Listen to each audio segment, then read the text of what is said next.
País, buenas noches, Oye País. Gracias por acompañarme en esta hora. Yo soy Rudy González. La comunicadora Judith Leclerc tuvo la gentileza de incluirme dentro de su programa que se llama 1000 Historias. Y grabamos en el mes de diciembre una entrevista, un coloquio, un conversatorio que me gustó, quedó bellísimo, muy espontáneo, sus preguntas y mis consideraciones.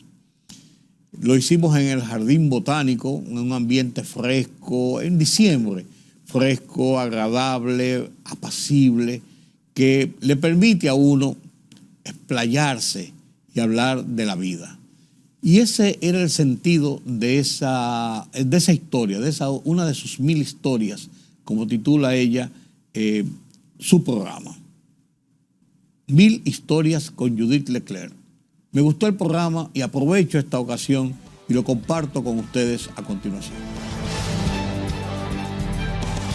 Ha pasado por una cirugía de corazón abierto, pero esto es solo un capítulo más en su gran historia de vida. Rudy González, un periodista dominicano que cubrió las elecciones desde 1970, con una trayectoria profesional de 50 años en el periodismo dominicano, nos concedió el honor de contar su gran historia en 1000 Historias. Soy Judith Leclerc, que nadie hable de imposibles. Estamos aquí en un ambiente maravilloso con un invitado muy especial, un decano del periodismo en República Dominicana, un hombre de valores firmes. Me refiero a Rudy González. Bienvenido a 1000 Historias. Gracias, Judith, gracias. Para mí es un privilegio estar contigo, y te digo por qué es un privilegio, porque es difícil entrevistar a un periodista. Sí, muy. Es difícil. Y yo, como lo que hago es entrevistar todos los días, uno ve con quién va a conversar. Y me gusta tu estilo de conversación, de llegar a lo que es lo común, a lo que es lo normal, a lo que es la vida. Sí es. Y yo estoy viviendo una etapa de saber lo que es la vida. Porque el episodio que yo tuve hace pocos meses me dijo, la vida es diferente. Y ya con estos años que tengo que gozar la vida. Ese episodio al que usted se refiere es un episodio de salud, Sí. donde uno aprende a valorar todavía mucho más las pequeñas cosas. Así es. ¿Qué le enseñó ese episodio de salud, que fue una cirugía de corazón abierto? Claro. Mira, yo nunca en mi vida había estado en una clínica. Yo cuando chiquito no me rompieron un brazo, no me operaron del apéndice. Yo fui un muchacho tranquilo, bien, y como todos los muchachos, pero tranquilo. Y siempre he sido muy sano y de buenas a primeras me voy a hacer mi chequeo regular y me encuentro que tengo algunas venas tapadas. Y me comienzan a hacer estudios y decidieron hacerme una operación. Y cuando me dijeron esto yo pensé, pero Dios mío, ¿pero qué pasó? A mí nunca me ha pasado nada. Cuando te dicen operación de corazón abierto, eso como que constriña a cualquiera, ¿eh? Sí. Y yo no fui el menos. Pasó la operación. Y cuando estaba en cuidados intensivos después de la operación, que me lo pasé leyendo en cuidados intensivos, fue una operación, yo lo cogí de chercha, por así decirlo. Cuando estaba en cuidados intensivos, yo hice una retrospectiva de mi vida y pensé lo siguiente. Yo pude, como me dijo uno de los médicos, tú pudiste haber salido ahí a esa puerta y te pudiste haber caído y te mueres porque se te bloqueó completamente una de esas arterias y ponemos muerte súbita. Y yo pensé estando ahí, si yo hubiese muerto, ya el día de hoy, hubiese muerto hace 3, 4, 5 días, o me quedo en la operación, el día de hoy, ya yo fuera el recuerdo de mis amigos. Ahora, ¿qué he hecho yo para que esos amigos tengan ese recuerdo mío? ¿Por qué no darme cuenta de qué he dejado en el camino para completarlo? Yo creo que yo lo he hecho todo, pero uno ve la realidad entre la vida y la muerte. Es una raya que divide, Judith. Es una cosa tan sencilla, pero uno entiende, he vivido bien, he servido a la sociedad, he servido a mi familia, a mis amigos. Y entonces uno en esa retrospectiva, uno dice, sí, ha merecido la pena haber vivido hasta aquí. Yo tengo 73 años y te digo, los he gozado como tú no te supones.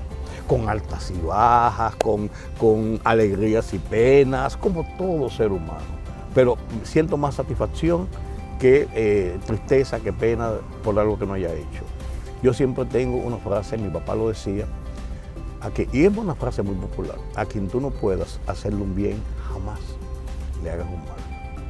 Wow. ¿Y qué pasa por lo primero que pasó por la cabeza en ese momento que le dijeron cirugía de corazón abierto? ¿Qué fue? Bueno, yo estaba en un cuartito así en recuperación porque me habían hecho un cateterismo para chequear, y cuando me dijeron eso, yo sentí que el techo se me cayó encima. Wow. Y mi esposa entra llorando y me dice, tenemos un problema. Yo pensaba que me iba a ir esa misma tarde de ahí porque un cateterismo es una cosa ambulatoria.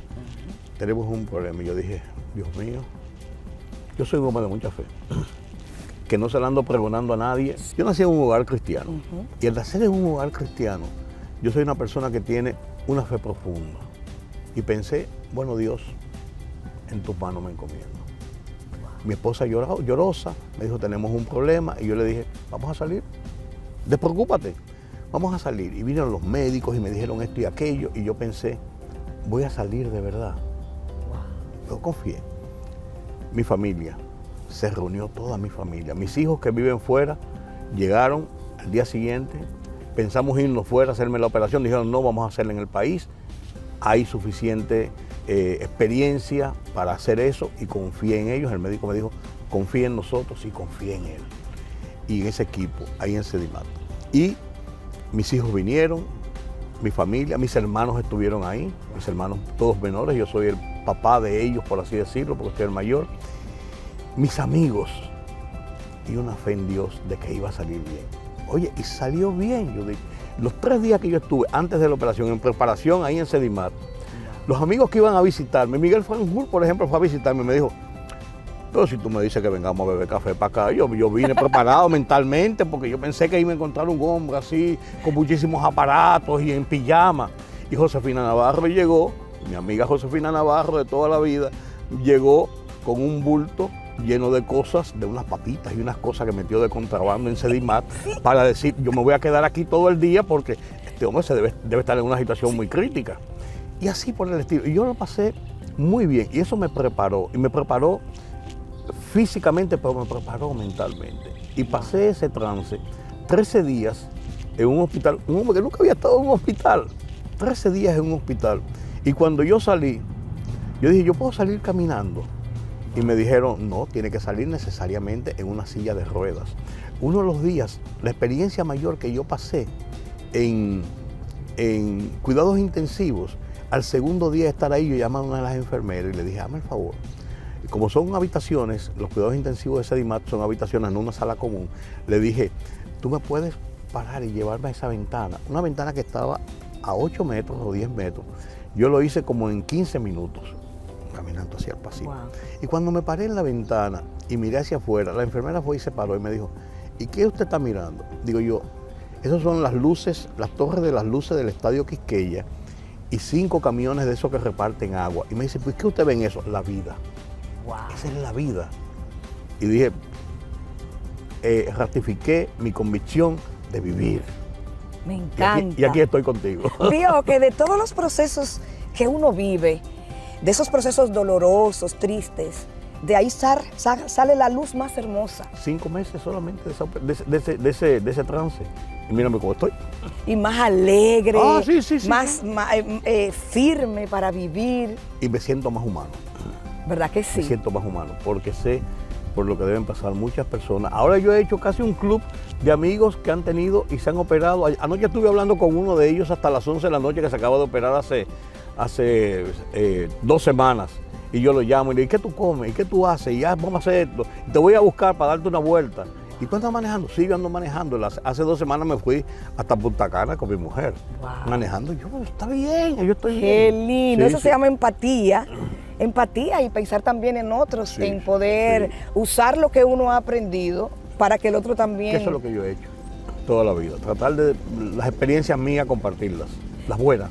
Claro. Las malas me las guardo. Exacto. Y una cosa, usted se crió en la zona colonial. Ahí nací. ¿Cómo era entonces esa época, ese niño? ¿Cómo era ese niño? ¿Cómo era Rudy niño? 14 calles, la zona colonial llegaba, o sea, la ciudad llegaba hasta la avenida Pasteur de hoy. Sí. Y por arriba hasta San Carlos, lo que es hoy la México. Y era un pedacito de ciudad. Bueno, nosotros nos íbamos a jugar pelota a la universidad los sábados y eso estaba en las afueras. Y como le decían mata hambre a esa zona, porque habían tantos árboles de mangos, cajuiles, limoncillos, y nosotros veníamos con sacos llenos de eso, porque se perdían, le decían mata hambre por eso. Wow. No, una vida muy tranquila, una vida muy de familia, una vida muy buena, una vida en que uno se criaba en valores, en que había que respetar al vecino, en que el vecino tenía la facultad de llamarte la atención, de darte una pera si fuera necesario, pero donde se cumplían las reglas. Mi papá decía, aquí hay que estar a las 7 de la noche en la casa, porque después de las 9 en la calle están los policías y los ladrones, y algunos policías que son ladrones. Me inculcaron ese temor. Mis tías, yo me crié con 2 tías que no se casaron y una abuela. Excúsame. Sí. Y entonces yo era como un niño lindo. Nos criamos 3 primos con ella porque mi papá vivían ahí cerca. Nos criamos juntos y en mi casa era un cuartel militar. Se levantaba uno a las 6 de la mañana en punto. Había que arreglar la cama. Había que irse a bañar, poner las toallas a secar, limpiar el baño, porque un baño completo, había que suapear el baño y dejarlo para que el otro que viniera encontrar el baño limpio y seco. De ahí pasábamos al culto de la mañana, eran adventistas. Wow. Era un cuartel militar. Sí. Había que hacer el culto, después del culto a desayunar, y después de desayunar a las 8 menos cuarto para ir al colegio.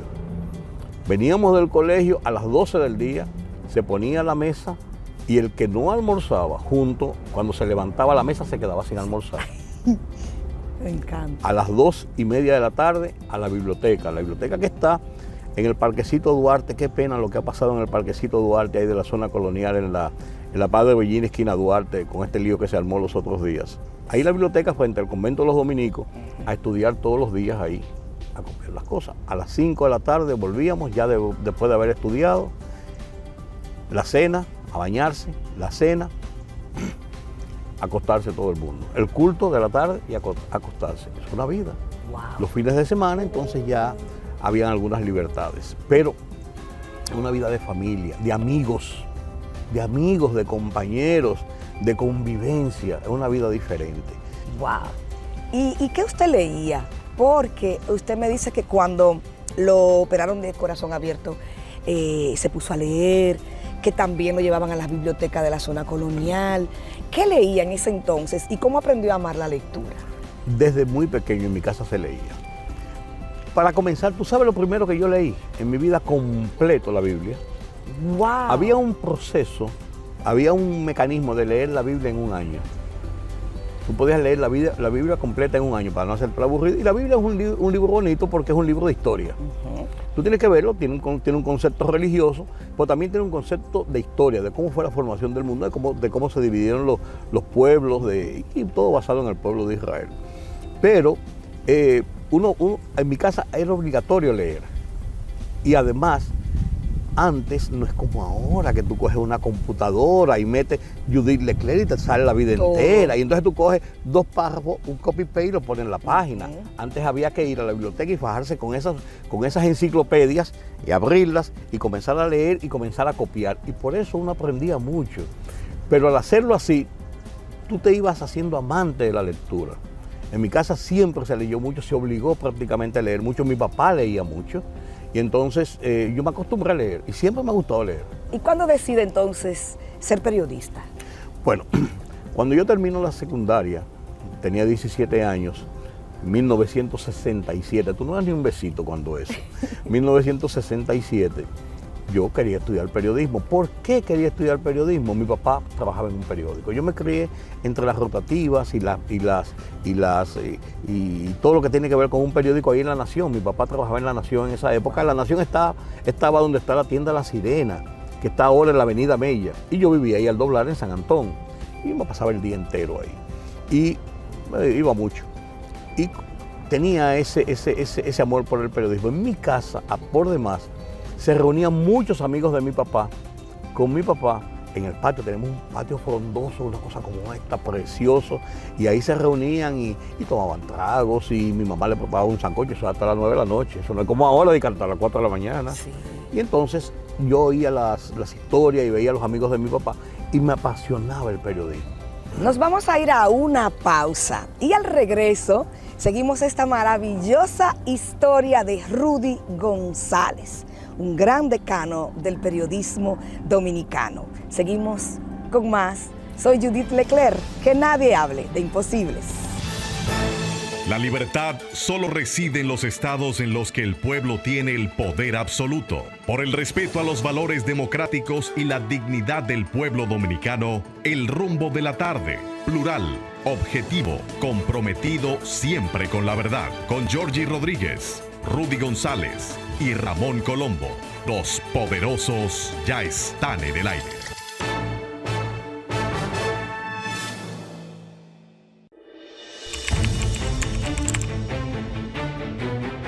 Periodismo de investigación, columnas, opinión, análisis, reportajes de fondo. Hora por hora, una completa plataforma multimedia. Periodismo con valor. Noticias horaporhora.com.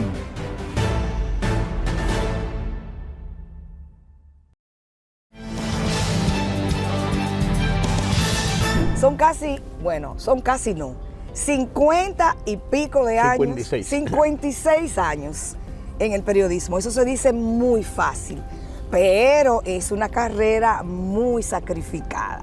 Nos quedamos en el bloque anterior en que en la UAS se podía comer inclusive con 25 centavos. Y buena comida. Digo, de ahí yo salía bobito, por así decirlo. Sí. En la UAS yo tuve una experiencia muy interesante. Mira, por las cosas de la vida, yo nunca he sido político, nunca he participado, no he sido político en el sentido de haber participado en actividad política partidista, de ser miembro de un partido, de grupos de un partido. Tengo mi preferencia como todo el mundo y las discuto, pero mi especialidad en el periodismo fue la cobertura política. E increíblemente yo pasé por la Universidad Autónoma de Santo Domingo entre el 68 y el 72 en la lucha del $500,000. Wow. Se estaba peleando por $500,000 mensual para la universidad. $500,000 de pesos, 500,000 pesos, y hoy son 400 millones de pesos el presupuesto. Y iban a las aulas universitarias y estaban los grupos, había mucha beligerancia política. Nunca participé. Nunca me picó la política.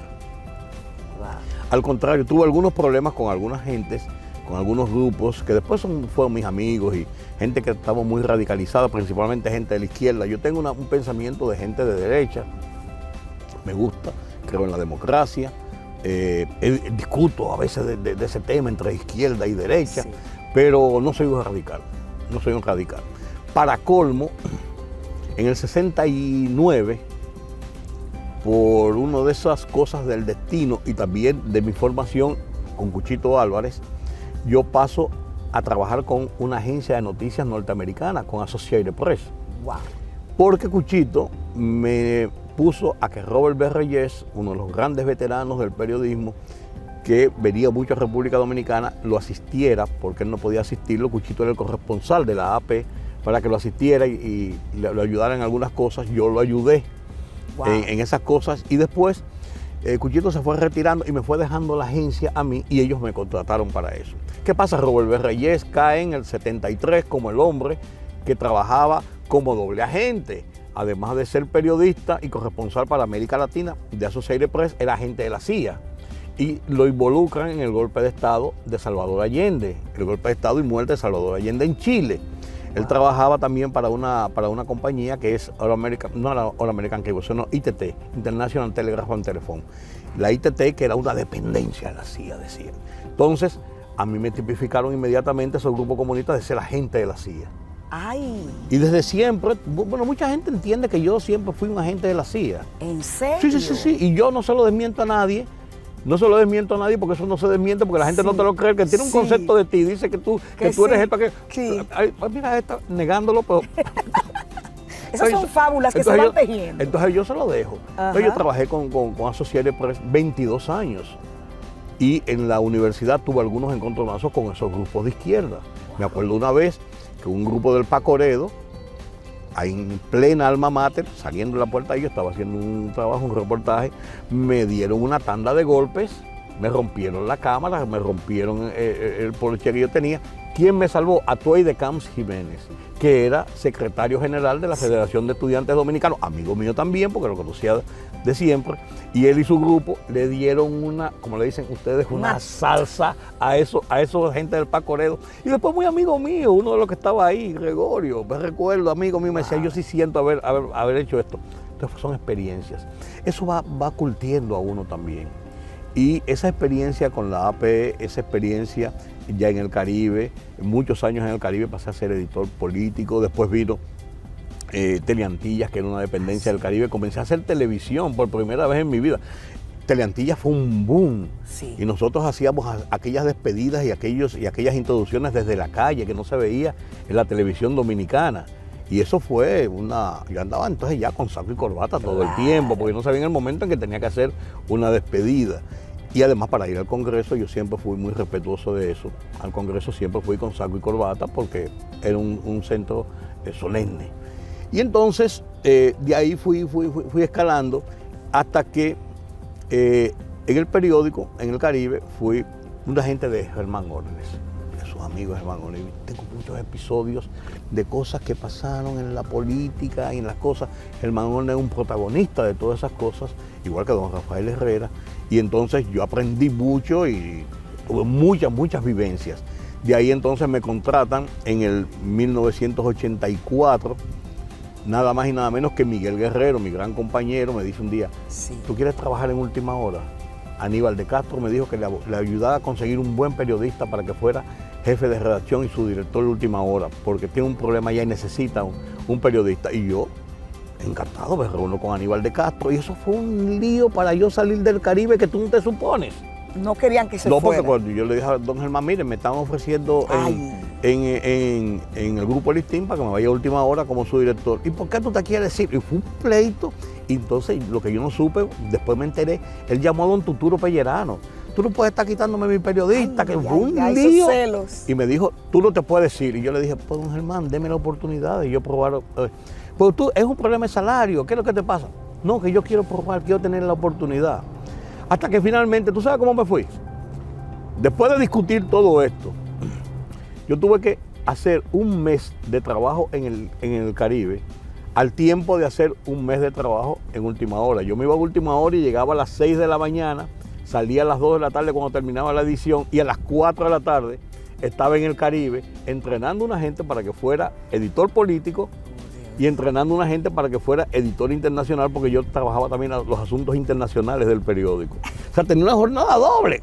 En el Caribe no me la pagaban, en Última Hora me pagaban y ya un sueldito mejor. No, y Última Hora tuvo una época gloriosa. Última Hora, ¿tú lo leíste en Última Hora? ¿Tú no has leído Última Hora? ¿Qué falta hace? Claro. Hace ese periodismo. Hicimos un trabajo muy bueno en Última Hora. Cuando yo llegué a Última Hora, tengo que reconocerlo, Última Hora ya tenía su fisonomía propia. Era un gran periódico, un periódico diferente, un periódico vespertino, que era un periódico de combate, de noticias calientes. Y entonces Última Hora se caracterizaba porque tenía un grupo de periodistas, analistas muy buenos. Guariones Rosa, el mismo Aníbal de Castro, César Medina, un grupo muy bueno de profesionales, Juan Bolívar Díaz, que hacían más artículos en profundidad que realmente el periodismo cotidiano que también se hacía. Y yo encontré eso. Cuando yo asumí la dirección del periódico, después de la crisis del 92, que yo asumí la dirección del periódico, entonces yo seguí eso mismo. Y conformé mi equipo, pero seguí eso mismo. Y casi todos se quedaron conmigo. Es tan así. Y yo hice un trabajo del que yo me siento orgulloso en Última Hora. Ninguna de la gente, ninguna de la gente que trabajó conmigo en Última Hora, que fueron mucha gente y muchos que yo formé, te puede decir hoy que yo fui Gruñón, sí. Exigente, sí. Sí. Pero yo echaba 4 San Antonio porque ese periódico había que sacarlo a las 12. Pero a la 1 de la tarde me sentaba arriba en un escritorio. ¿Qué fue lo que pasó hoy? Y me sentaba y lo discutíamos. Éramos una familia. Tanto es así que hoy, 20 años después de haber cerrado Última Hora, que lo cerró el gobierno de Hipólito Mejía, cuando la ocupación con el caso Baninter, un grupo, se llama Excompañeros de Última Hora, está conformando un grupo para reunirnos con motivo el año que viene del aniversario de Última Hora, 16 de marzo. Y ya se han anotado nada más y nada menos que 72. Porque yo dije, pero eso va a ser genial. yo dije, ahí van a ir, sí, los excompañeros, ahí están todos. Y muchos que trabajan en otros sitios. Y me dicen, yo dije, no se puede quedar nadie. Yo dije, la única condición que yo pongo es que no se quede nadie.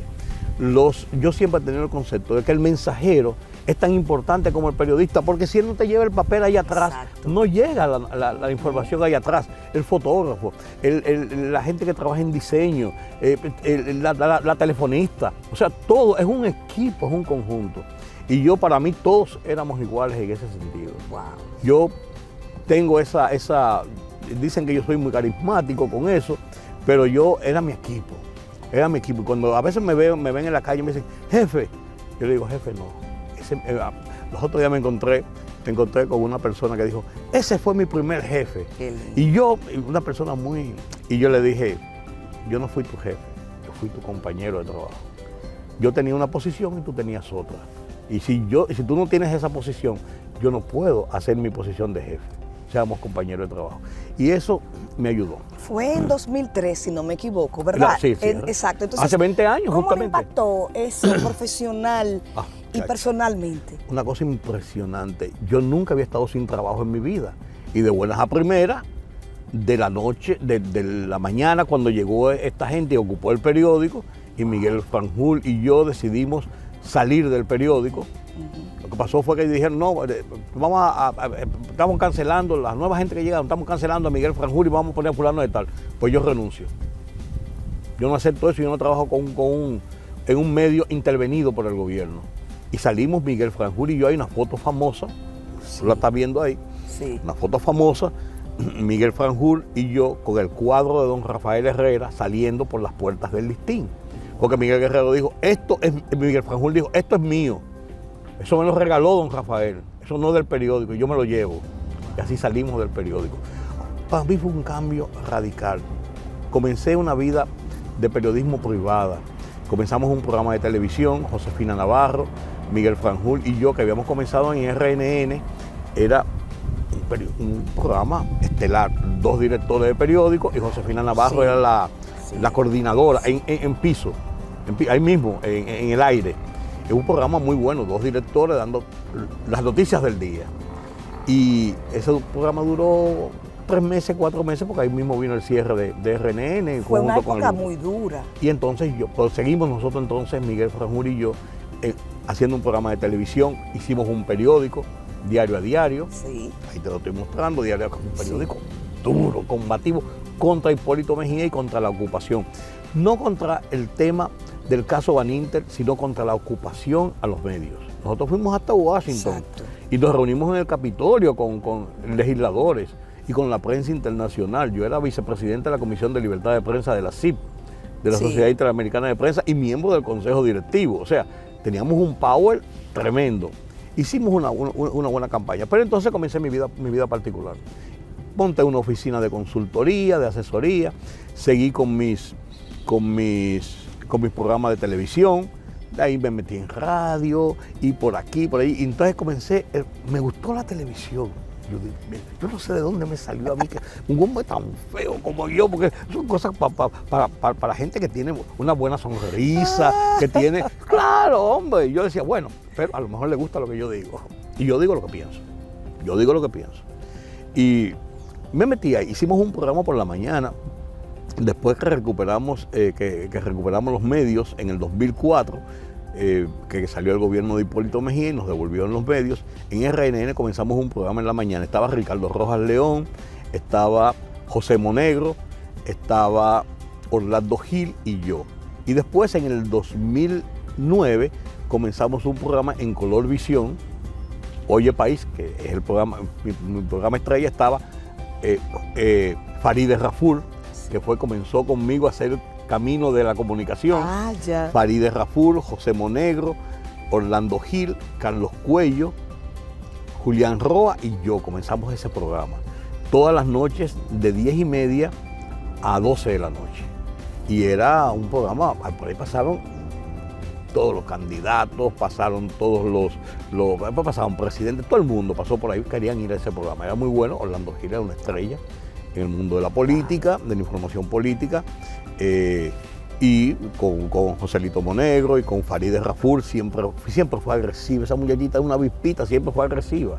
No es ahora que ella es así, hija de Grace y Tony, tiene que ser así. Así es. Y entonces de ahí seguí y decidí dedicar mi vida a la consultoría, a la asesoría. Tengo una oficina con buenos clientes. He reducido un poco el ritmo de trabajo después de mi episodio, porque ya yo tengo 73 años también. Y nada, esa ha sido mi vida en el periodismo. Ahora estoy escribiendo la lista, mis memorias. Ay, con eso nos vamos a ir a una pausa. Y al regreso, entonces, venimos con ese tema fascinante de estas memorias de Rudy González, que vienen muy pronto, el año próximo, seguro. ¿Antes? Ay, ¿antes? Antes, Ay, están listas. Bueno, esto es Mil Historias, que nadie hable de imposibles. La libertad solo reside en los estados en los que el pueblo tiene el poder absoluto. Por el respeto a los valores democráticos y la dignidad del pueblo dominicano, El Rumbo de la Tarde, plural, objetivo, comprometido siempre con la verdad. Con Georgie Rodríguez, Rudy González y Ramón Colombo. Los poderosos ya están en el aire.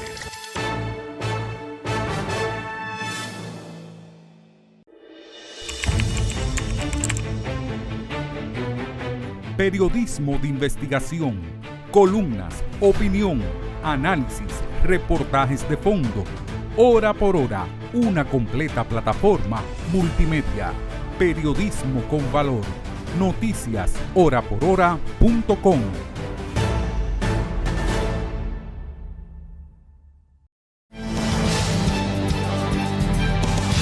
Al mencionar que está escribiendo sus memorias, ¿podría entonces compartir con nosotros algún dato sorprendente o alguna anécdota increíble que tenga ahí en el libro? Mira, las memorias mías pueden ser aburridas. No me digas, yo Pueden no ser creo. aburridas porque es la vida de una persona. Así. No, pero yo lo que estoy haciendo con esto, la idea de escribir estas memorias, pues yo tengo unos libros ya escritos sobre mis editoriales en Última Hora, sobre mis columnas en el Listín Diario y en el periódico El Caribe, tengo varios tomos, eso es otra cosa. ¿Qué yo pensé en las memorias?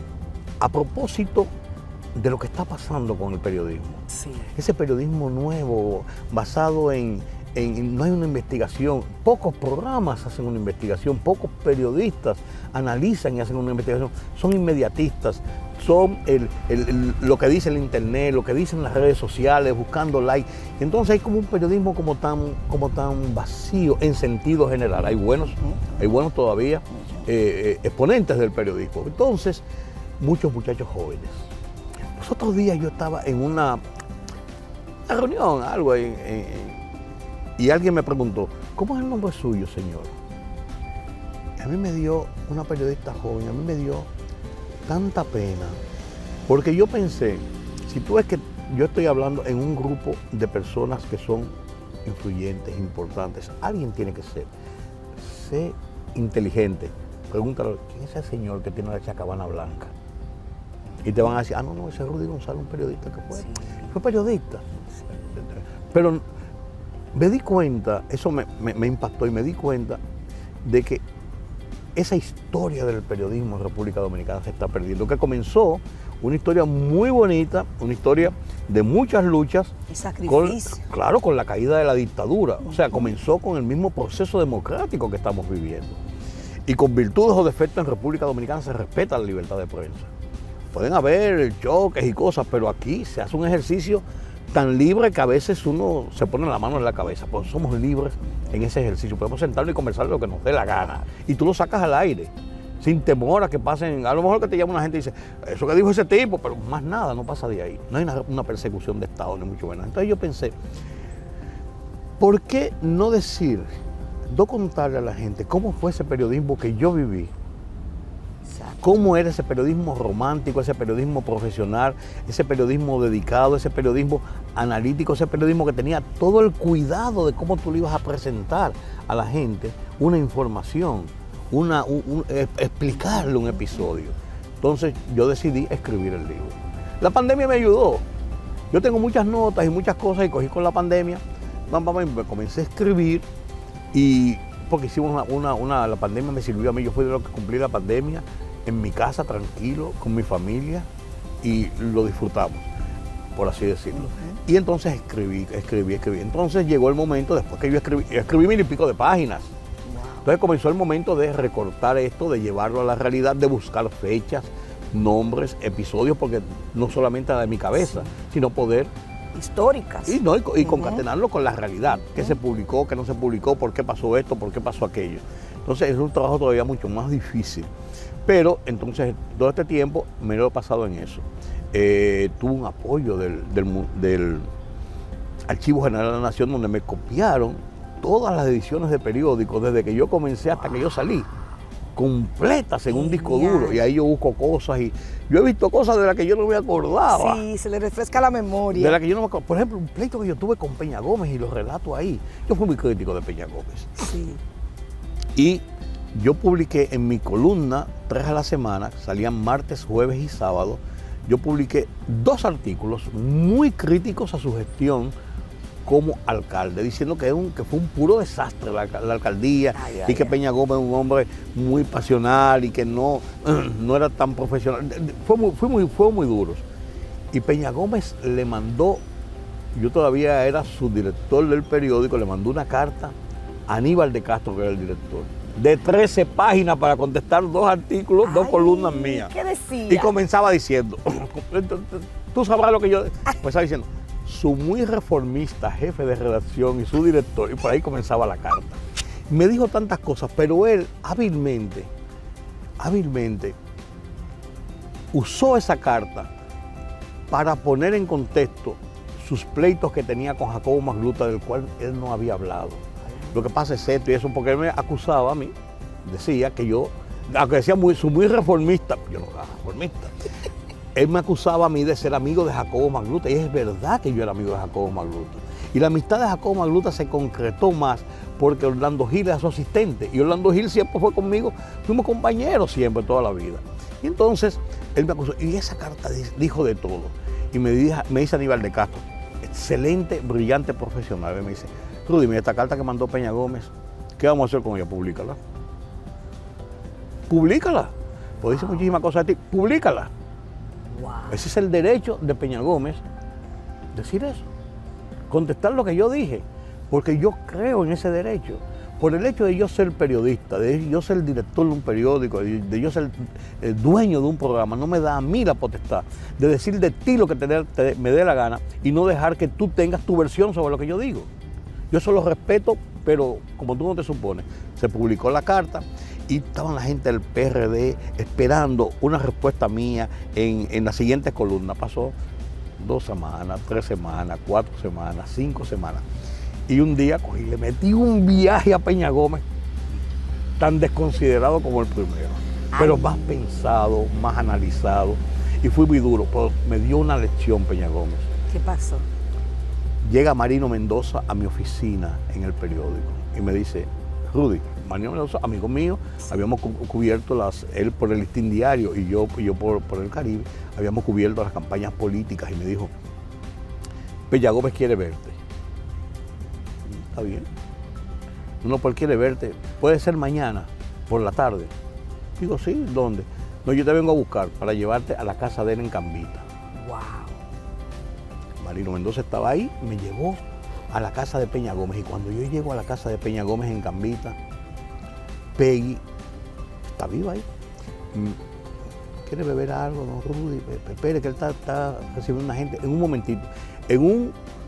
Parecía algo así como esto, paradisíaco, muy bonito.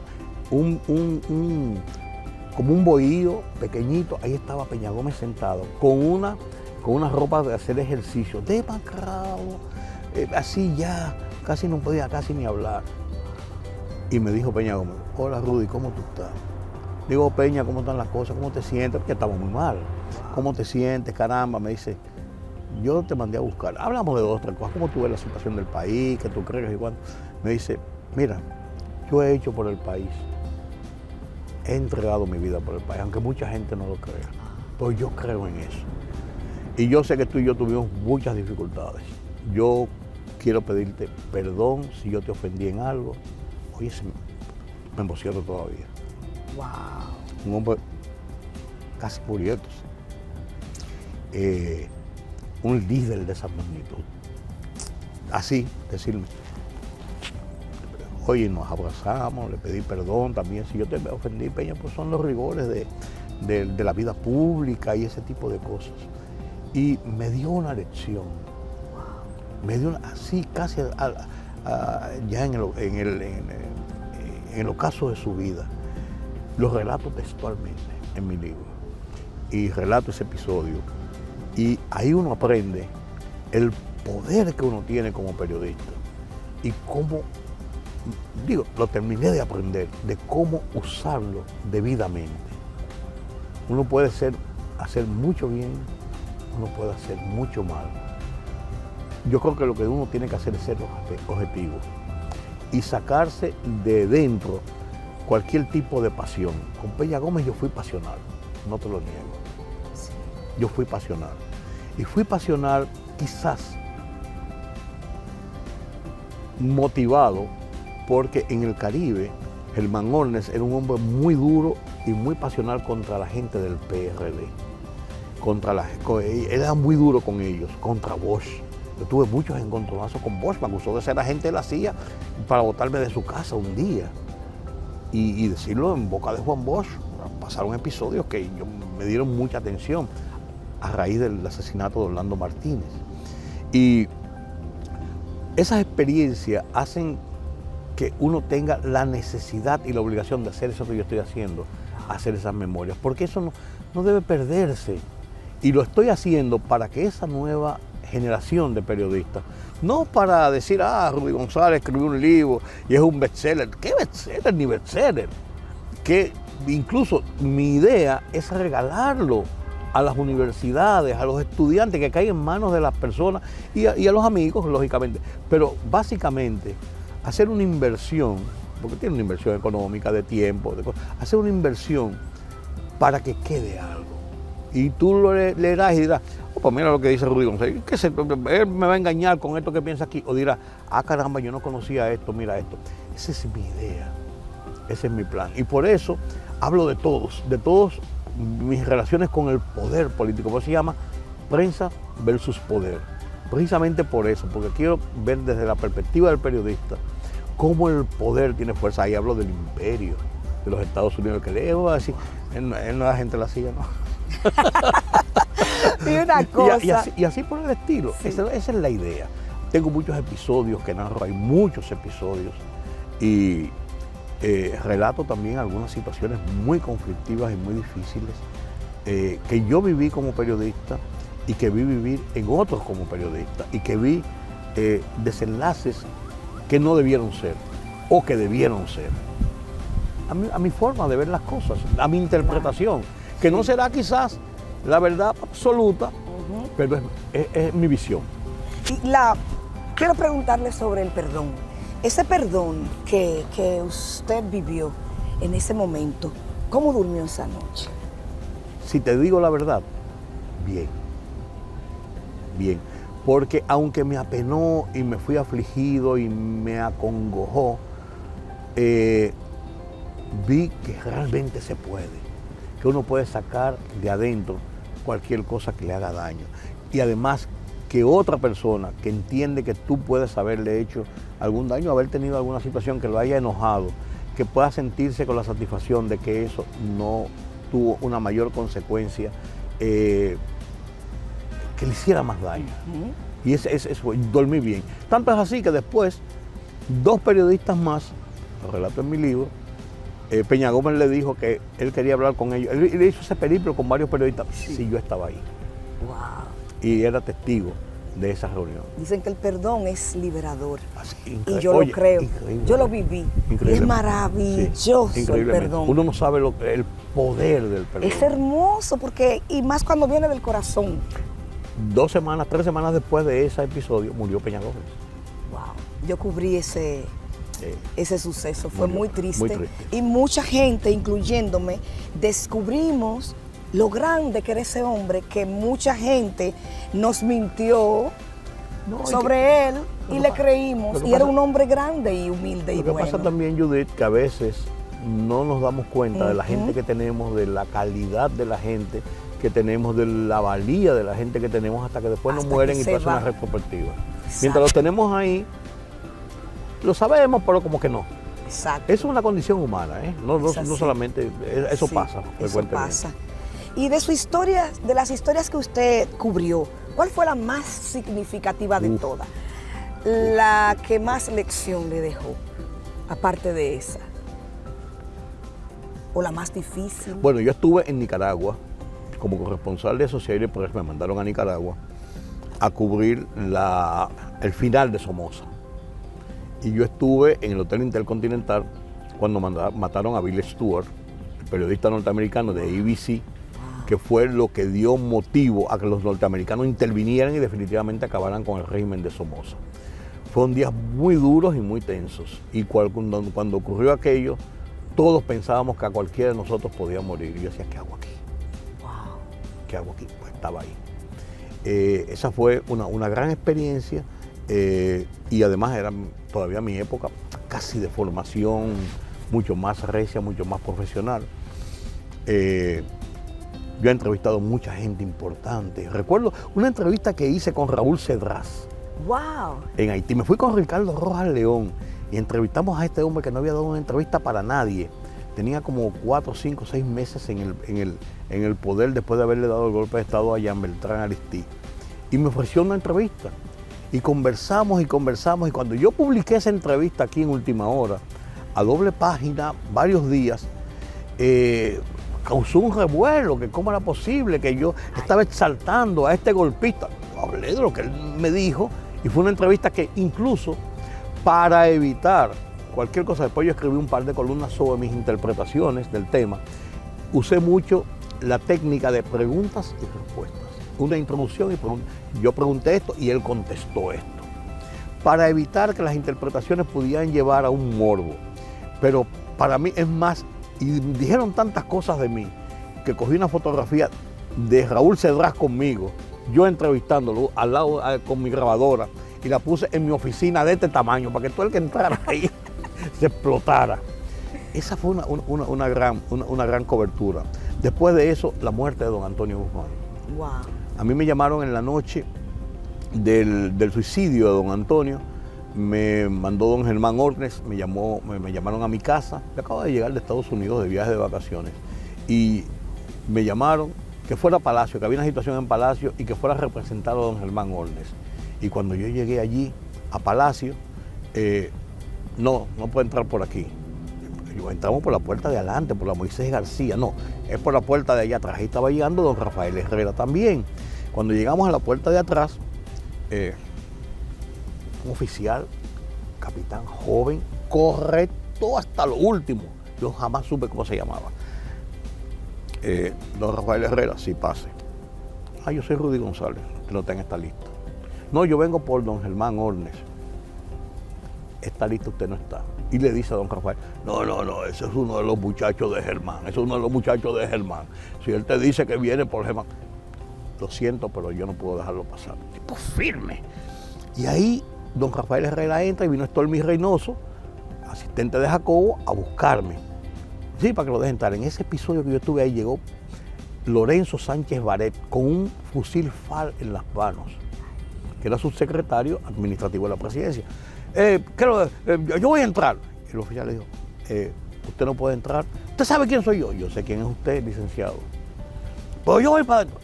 usted no puede entrar. Dijo aquella frase, a mí nadie me va a agarrar asando batata. Baje el arma. Baje el arma. No, baje el arma, por favor, y retírese. Y llegó un carro con un general. El general Rudy González, fulano de tal. Usted no es del Estado Mayor, no puede pasar. Es un general que le está hablando. Él estaba del otro lado. Es un general que le está hablando. Póngase en atención. Muy respetuosamente, señor, no puede pasar. Tipo firme, pero yo no había visto un militar tan firme. Wow. Capitán, jovencito de academia. Cuando yo entro, me siento con Jacobo, amigo, y entonces en un momento se hace así y se entreabre, estaba en el antedespacho, se abre la puerta del despacho porque entra una gente y sale otra. Y yo veo adentro como 8 jefes militares, entre ellos Inver Barrera con una metralleta terciada en el hombro. Yo digo, ¿qué está pasando? Dios mío, le pregunto a Jacobo. No, que Antonio se pegó un tiro y lo están operando en el Marión, qué sé yo. Pero es verdad que se pegó un tiro o mataron al presidente. Y ahí tuvimos un rato hablando y conversando y me contó una serie de cosas, digo algunas y armo el escenario en el libro mío. Pero esa fue una noche terrible, amanecimos ahí, eran como las 1 de la mañana, hasta que como a las 4:30, a las 5 de la mañana, Stormy Reynoso, que era el que entraba, Jacobo nunca entró al despacho, se fumó un cigarrillo tras otro. Y uno hablando con él, ya comenzaron a llegar otros periodistas, otros directores de periódicos.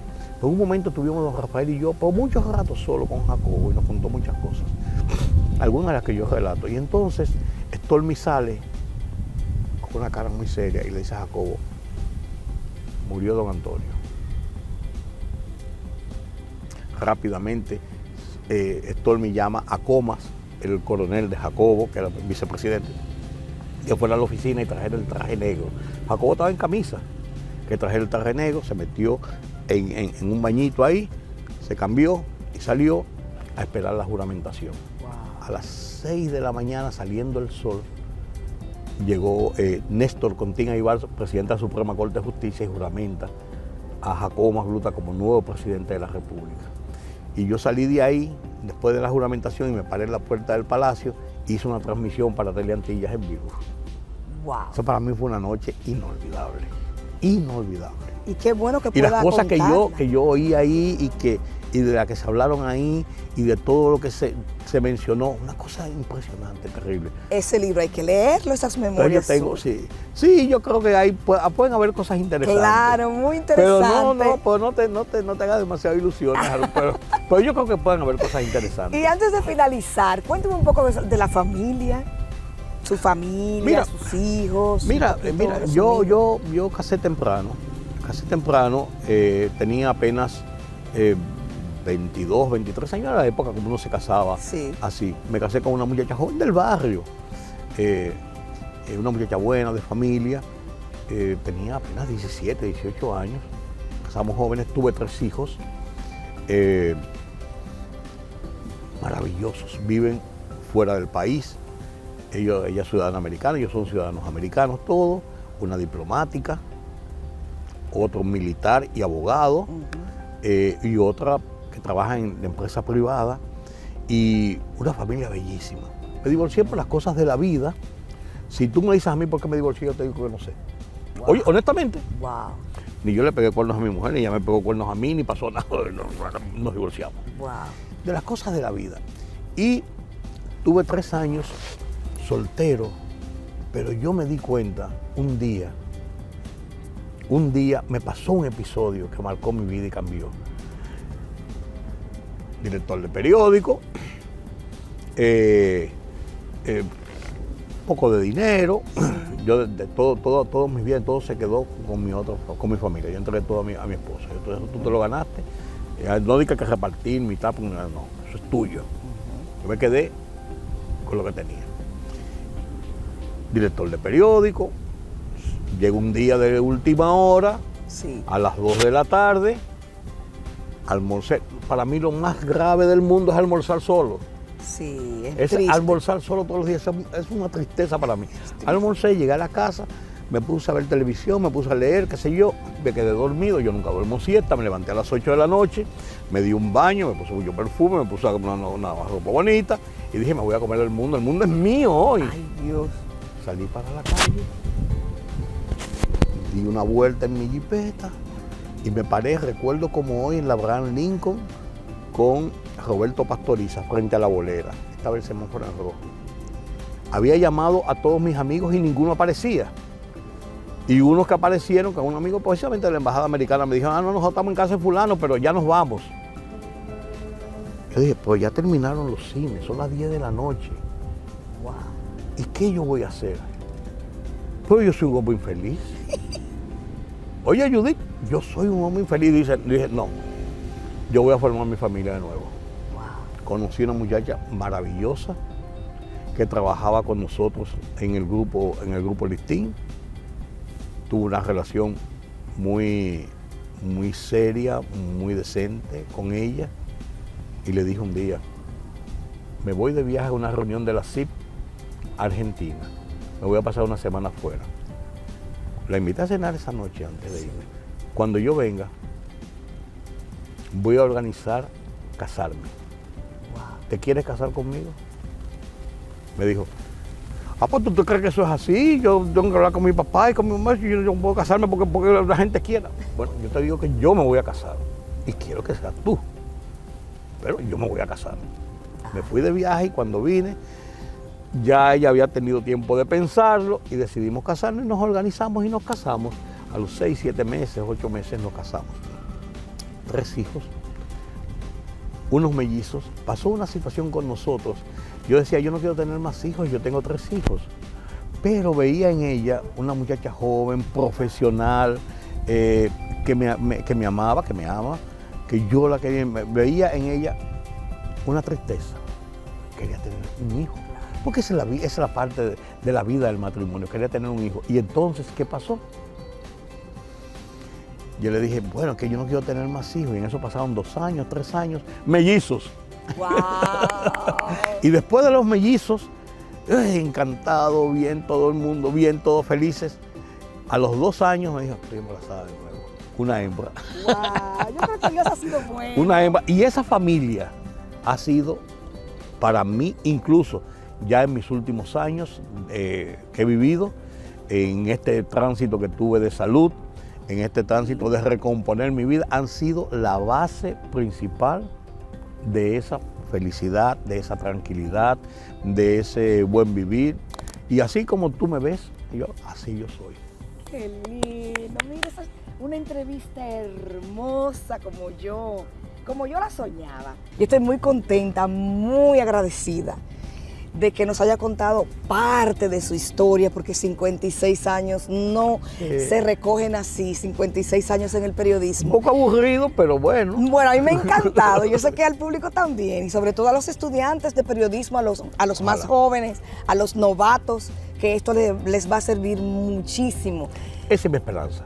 Yo sé que sí. Ese es mi gran deseo, por eso estoy escribiendo esas memorias, por eso donde quiera, cuando daba clases y cuando los que conozco que pasaron por mis manos, mi idea es colocarlos en el camino bueno. Así es. Muchas gracias, Rudy González, gracias por su linda historia. No, gracias a ti por tener confianza en dedicarme este tiempo en uno de tus programas, de tantas historias buenas que tú has hecho. Y esta, bueno, hay que equilibrar, ¿verdad? Con este viejito, con esta cosa, pero me encanta, qué bueno. Me ha encantado, me lo he disfrutado. Qué bueno. Soy Judith Leclerc, vamos a seguir con el periodismo positivo, inspirador de República Dominicana. Amén. En un momento donde hay tantos contratiempos con la comunicación. Que nadie hable de imposibles. Hasta una próxima.